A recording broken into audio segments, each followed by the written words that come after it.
So let's get started. Firstly, we're gonna do a simple mark where we will do initial sketching and we will do preliminary grids on a paper instead of doing it in the computer. Since it's a simple mark, we can do preliminary gridding. When marks get more complex, we will do gridding afterwards, since more complex marks require different approach.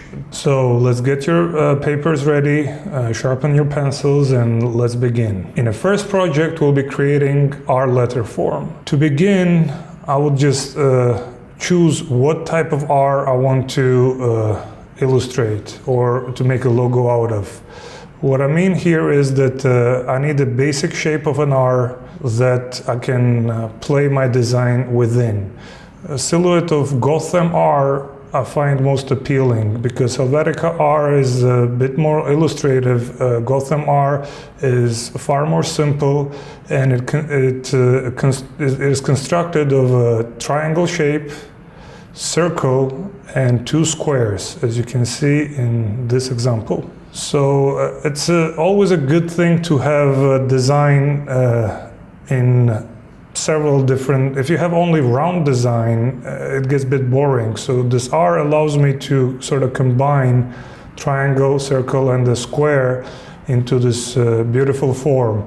And here we can see there is a 4-square grid, and I play my game within it.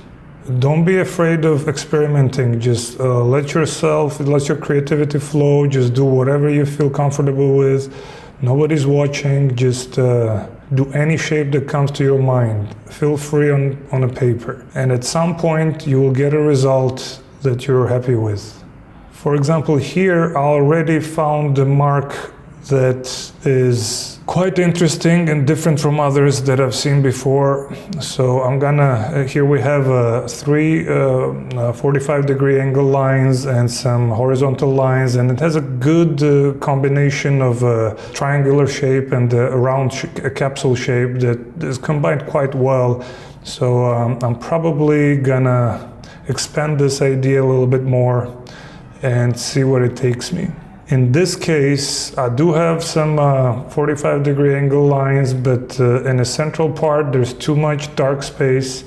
So I have to find a ways to fray out this black area so I have negative and positive spaces more evenly distributed throughout the mark. When you do sketching, you're learning your subject. So it's sort of getting introduced to the matrix of letter R, and once you're in it, you can just experiment a little more and dig in deeper, and sometimes you just run into things unexpectedly. It rarely happens where you have idea beforehand and then you execute it. Usually ideas pop up on the paper while you're working at it, so you sort of have to channel yourself into the design and just grasp the ideas while you're at work. So here, this by pure accident, this negative space thunder popped up, and it's quite interesting, and you always have to sharpen your eyes for such lucky accidents. And difference between a good designer and beginner designer is sometimes beginners don't know what is the correct thing, and you have to always be concentrated and just don't miss the right solution.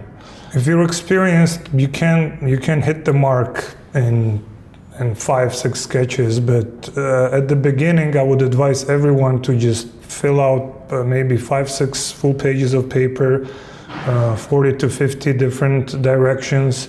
If you run into it that you're very certain about, then you can just stop and start executing. But usually when you get that flow going, you have to keep ideas just flowing for hours and hours and uninterruptedly.